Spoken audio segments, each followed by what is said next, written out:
नमस्कार छात्रों, आज हम कक्षा 10 यानी कि क्लास 10 की पहली कविता प्रभु जी तुम चंदन हम पानी का अभ्यास करेंगे। प्रभु जी तुम चंदन हम पानी कविता रैदास द्वारा लिखी गई है। रैदास की बात करें तो रैदास जी का जन्म सन 1388 ईस्वी सन में हुआ था। इनका निधन सन 1518 ईस्वी सन में हुआ था, ऐसा अनुमानित है। संत कवि रैदास कबीर के समकालीन महान संत थे। रैदास को रविदास के नाम से भी जाना जाता है। यह माना जाता है कि संत रामानंद जी के शिष्यों में से वे एक थे। ये काशी में रहते थे, पढ़े लिखे नहीं थे, मगर उनकी साधना उच्च प्रकार की थी। रैदास के पदों में अनन्य भक्ति भाव की अभिव्यक्ति है। संत कवि रैदास ने भक्त और भगवान के अटूट संबंध की पुष्टि अपने पदों में की है। आत्मा परमात्मा का मिलन सोने में सुगंध की भांति उत्तम बताया है। उनके पद बहुत लोकप्रिय है। उनके कुछ पद गुरु ग्रंथ साहब में संग्रहित है। बोलचाल की सरल सहज भाषा में 200 से अधिक पद इनके हमें प्राप्त होते हैं। कविता की बात करें तो इस पद में रैदास कहते हैं कि प्रभु जी मैं हर हाल में आपके निकट रहता हूँ। मुझे आपकी भक्ति से प्रभुमय बनना है। मैं आपका दास, आपकी प्रतीति चाहता हूँ, आपकी निकटता चाहता हूँ। यहाँ आत्मा और परमात्मा की अद्वैतता वर्णित है। प्रस्तुत कविता में संत रैदास प्रभु के निकट रहना चाहते हैं और उनके दास बनकर रहना चाहते हैं। उनकी दास भक्ति इस कविता में हमें देखने मिलती है। कविता इस प्रकार है। कवि कहते हैं कि प्रभु जी तुम चंदन हम पानी, चाकी अंग अंग बात समानी। चंदन एक सुगंधित पदार्थ है। पानी यानी कि जल, बास यानी कि गंध, बू। मगर जब प्रभु जी की बात आती है तब ये बास का मतलब सुगंध होता है। रैदास कहते हैं कि प्रभु जी तुम चंदन हो यानी कि आप चंदन हो और मैं पानी हूँ, और जिसकी अंग अंग बात समानी, जिसकी सुगंध है अंग अंग में समाई हुई है। प्रस्तुत पंक्तियों में रैदास ने कहा है कि हे प्रभु आप चंदन के समान सुगंधित हो और मैं पानी के समान हूँ। मगर जैसे चंदन से पानी मिलता है, चंदन को पानी के साथ घिसने पर वो सुगंधित हो जाता है, ठीक वैसे ही आपके साथ रहकर मैं भी सुगंधित हो गया हूँ और जिसकी बास सुगंध मेरे अंग अंग में समाई है।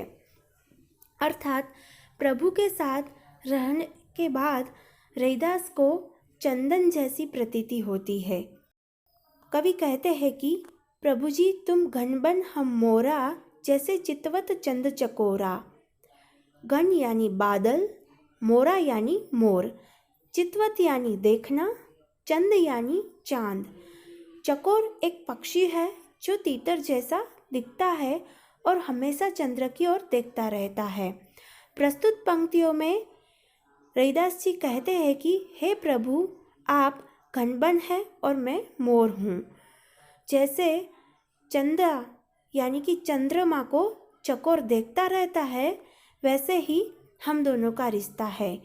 वो कहते हैं कि हे प्रभु आप बादल है, बादलों को देख के जैसे मोर खुश होता है, वर्षा ऋतु में नाचने लगता है, ठीक वैसे ही आपको देखकर मुझे खुशी प्रतीत होती है।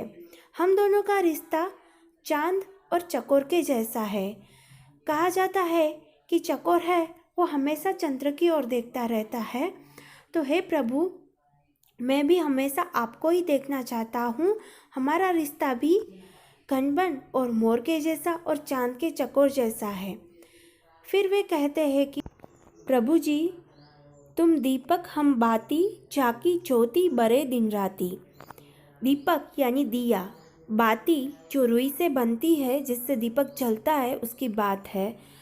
ज्योति यानी ज्योत, बरई यानी जले, दिन राती यानी दिन रात।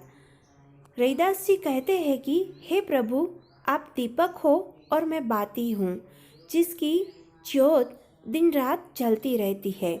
यानी कि जैसे हम बोलते हैं कि दीपक जलता है मगर उसके साथ रुई की बाती होती है तभी दीपक जलता है, तो रैदास जी कहते हैं कि हे प्रभु, आपका और मेरा रिश्ता दीपक और बाती की तरह है, जिसकी ज्योत दिन रात जलती रहती है। मगर दीपक तभी जल सकता है जब साथ में रुई की बाती हो, और इन दोनों के साथ में होने से ही सबको प्रकाश मिलता है। हे प्रभु, आपका और मेरा रिश्ता दीपक और बाती की तरह है, जो दिन रात रहता है, अटूट है। फिर वे कहते हैं कि प्रभु जी तुम मोती हम धागा, जैसे सोनही मिलत सुहागा। मोती चमकदार होता है। मोतियों की माला देखने पर सबको मोती नजर आते हैं, मगर मोती को जोड़ने वाला धागा है, उसका भी अपना महत्व है। सोना एक अमूल्य पदार्थ है, खनिज पदार्थ है, और सुहागा है वो भी एक तरह का खनिज पदार्थ है। हम कहते हैं ना सोने पे सुहागा, तो वही बात इन पंक्तियों में कवि ने दर्शाई है।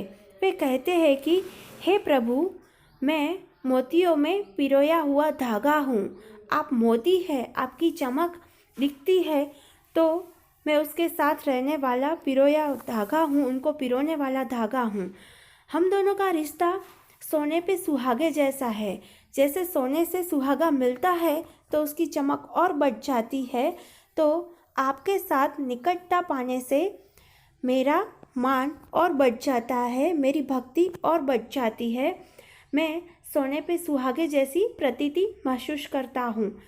फिर वे कहते हैं कि प्रभु जी तुम स्वामी हम दासा, ऐसी भक्ति करे रैदासा। स्वामी यानी स्वामी जो हमारे मालिक है उसकी बात है। दासा यानी दास। प्रस्तुत पंक्तियों में रैदास कहते हैं कि हे प्रभु जी, आप स्वामी हो और मैं दास हूँ, और मैं ऐसी भक्ति करना चाहता हूँ। वे कहते हैं कि हे प्रभु, मैं हमेशा आपका दास रहना चाहता हूँ और आप हमेशा मेरे स्वामी रहे, ऐसी मेरी इच्छा है। मैं ऐसी भक्ति करना चाहता हूँ। यानी कि जो दास्य भक्ति की बात है वो रैदास ने बताई है, और वे इसमें ही अपना सर्वस्व मानते हैं। उन्हें अपनी पूरी जिंदगी प्रभु का दास बनकर ही बितानी है, और इसमें ही इनकी खुशी है। इस तरह कवि रैदास ने प्रभु के प्रति जो अपनी भक्ति है, अपना जो लगाव है, वो चंदन और पानी, घनबन और मोरा, चांद और चकोर, दिया और बाती, मोती और धागा, सोना और सुहागा और स्वामी और दास, इन उदाहरणों के द्वारा प्रकट की है। इन सभी उदाहरणों के द्वारा रैदास ने अपनी भक्ति भावना दृढ़ तरह से प्रभु के समक्ष रखी है, और उनका दास बन के ही उन्हें खुशी मिलती है, यह बात दर्शाई है। यहाँ हमारी कविता प्रभु जी तुम चंदन हम पानी पूर्ण होती है। आशा है कि आपको ये पसंद आएगी। अगर ये आपको पसंद आए तो आप हमारी दोनों चैनल एकलव्य एजुकेशन और हेतल ठक्कर एड्यूवर्ड को लाइक, शेयर और सब्सक्राइब करना ना भूलें। आभार।